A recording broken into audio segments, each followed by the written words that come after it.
Westchester University. I'm Sierra Gelfand. And I'm Jada Terrell. Hey Rams, the weather wasn't so bad this weekend, so hopefully you got to go out and had some fun. If you didn't catch anything fun to do over this past week or weekend, don't worry, because Sierra and I have lots of cool events to share with you this week to check out. Then we will hear from Sierra about her Uptown Shuttle Loop ride, Amanda with her diversity report, and Sean with this week's sports report. Have you guys been stressed lately trying to get back into the swing of the semester? Well, today, September 17th, is the Anata Yoga Festival. The festival will be in different locations around campus, such as Sykes Ballrooms, Hollinger Pool, South Campus Garden, and the Rockwall. Events begin as early as 9 a.m. and will continue until 6 p.m., so hopefully you guys have some time to check it out. Take a moment to distress and relax. Make sure you check the flyer for more information. Has anyone heard of the hashtag Same Here movement? If not, it is a mental health movement founded by professional sports executive Eric Cousin. His tour, We're All a Little Crazy, is coming here to WCU. Help Westchester welcome Eric and his team on Wednesday, September 19th in Sykes Theater. The sit-down will begin at 7 p.m. Discussion will be based on the guest's experience with mental and emotional challenges and their pursuit of excellence, and there will also be a musical performance by singer-songwriter Luke James Schaffer. Wow, that sounds so nice. I know, I want to go to that. Yeah, me too. Wednesday, the Center for International Programs is hosting their annual Study Abroad Fair. It will be a super cool opportunity for all students interested in studying abroad. And even if you're not, you're going to hear from the Center for International Programs to hear all about the international opportunities available to WCU students. The fair is 11 a.m. to 2 p.m. in the Sykes Ballroom, so stop by. Fun fact, we have a talented playwright right here on our campus. Senior Isaiah Rogers wrote and directed a play entitled Problems and is bringing it to all of you. This play is a spiritual play and it follows the development of a broken family. The show will be this weekend, September 21st and 22nd at 424 South Darlington Street and begins at 7 p.m. On Saturday the 22nd, there will also be a student tailgate before the football game, and we want to see all of you there. Come out to the Farrell Stadium between 10:30 a.m. and noon to enjoy games and music. There will also be free food, prizes, and giveaways. So Sierra, I heard you went on tour to town this past week. How was that? I did. So I toured the new Uptown Shuttle Loop. It was my first time going on it, and it was a great experience. Yeah, it's brand new. It just started this past month, and the shuttle takes you a bunch of different places past town and in the Westchester borough, and I definitely recommend it. Okay, well, let's check it out. Hey guys, I'm here at the Anderson bus stop. We're about to take our first ride on the new Uptown Shuttle. We're gonna see where it takes us. I'm so excited. Let's go check it out. Students now have a new option for transportation. The Uptown Shuttle Loop is a completely free opportunity for students and employees to travel to and from town. This bus allows passengers to ride from North Campus to their destination in the Westchester borough. This is the Chester County Hospital stop. We are here at the Bradford Plaza, a bunch of different shopping options here. I'm right in front of a Giant. There's also pizza over there. Perfect place if you need any groceries or anything to come right here. Find yourself walking along the route? Just hail us like we're a cab. Wave, catch our eye, and we'll pull over and get you. The route ends where it begins, at the Church Street bus stop in front of Anderson Hall. This sweet ride offers services Monday through Friday. The first bus leaves at 6:45 a.m. and the last bus leaves at 10:15 p.m. It runs about 30 minutes each loop, and you can find the schedule at the link below. WCU students and employees have 2 simple steps to follow. Hop on the bus, show their RAME cards, and they're off. This is a great shuttle to use if you're a parent, a student at Westchester, faculty, anybody that needs to go off campus and into town, even further past town, can utilize this shuttle. It's a great experience. I know I'm going to use it even more, so definitely try it out.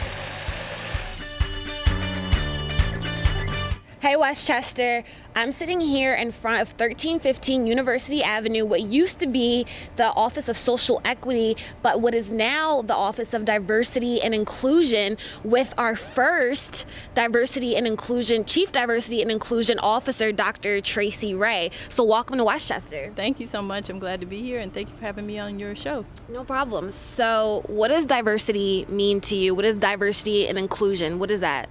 So when I think about diversity, a lot of times people think about numbers, right? Mm-hmm. Or think about it in terms of a meeting or a party. It's who's invited, and did you invite diverse people? Inclusion goes further to say who's invited to participate, who's invited to dance.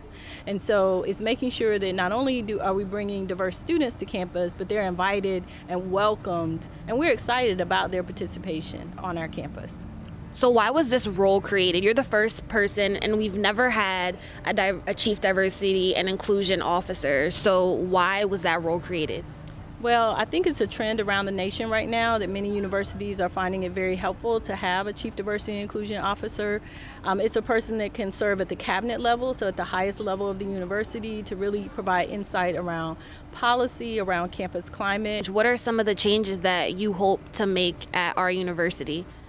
Well, there are absolute benefits of having a diverse student body. And so we definitely want to be working to increase the diversity of our current student body here, in addition to making sure that students find diversity outside of themselves, meaning that as they look around the campus, our faculty and staff is also diverse. So one of my goals is to increase the diversity of our campus as a whole. Second, I want to make sure that we are assessing. It's definitely good to have someone like you on our campus. It's well needed. And that's all I have for the diversity report today. I'm Amanda Lee. Stay different. What's up, WCU Weekly? I'm Sean. I'm back again this week with more sports content. First, I want to congratulate to all the women and men team and clubs for representing the Rams over the week. Shout out to the football team with a damaging win against Seton Hall University. The score was 59-14. AJ, we needed your explosiveness on Sunday against the Bucks. Another shout out to the women's volleyball team on continuing their massive winning streak to 13 wins by beating Slippery Rock and Edinburgh University. The team started and ended strong against Slippery Rock as they swiftly took control throughout the game. This clip, we see a setup for Beth Strimp to deliver a powerful spike to keep the commanding lead. Boom! As we continue leading, the Rams come back with another crushing hit from Grace Whitney that made it a little slippery for Slippery Rock. While holding down the lead, Alex Gleason provided a clutch save to stop Slippery Rock from scoring. Critical save. As we move smoothly to victory, we had an unbelievable trio setup from Abby, Emily, and Julian. I awarded this the play of the game. Spectacular teamwork. Congrats on the victory, ladies. Keep winning. Go Rams. As I wrap up this week of athletics, I would like to congratulate our first week athletes of the week. Julia Vieswit, AJ Long, Jason Plixie had an outstanding week from setting new career high stats from goals, touchdowns, and defensive blocks. Excellent job, guys. A quick reminder that Athletes of the Week is given to any collegiate or intramural sport, so next week can be your chance. Man, I need to join any teams. Any available spots for me? Greetings from your host, Sean Sereno. Stay active and have a great week, WCU. Now before the show ends, we want to put a bug in your ear about next week's volunteer fair. On Wednesday, September 26th, the Office of Services is having a volunteer fair in Sykes Ballrooms from 11 a.m. to 2 p.m. You will be able to meet with 50 nonprofit organizations and community partners and hear how you can volunteer in the community. It's super cool. I went last year and the people are so eager to work with WCU students, so make sure you guys check it out if you can. Definitely. It's so nice. Yeah. However, that concludes this episode of WCU Weekly. If you have anything you'd like to share on the show, or if you would like to get involved with WCU Weekly, be sure to email us at wcuweekly@wcupa.edu. Also follow us on Facebook for segments, events, and much more. Until next week, I'm Jada Terrell. And I'm Sierra Galvan. Have a great week, Westchester University. And an even better weekend. Now before the show ends, we want to put a bug in your ear about next week's involvement fair. Volunteer fair. I went last year and it was super fun. Sorry.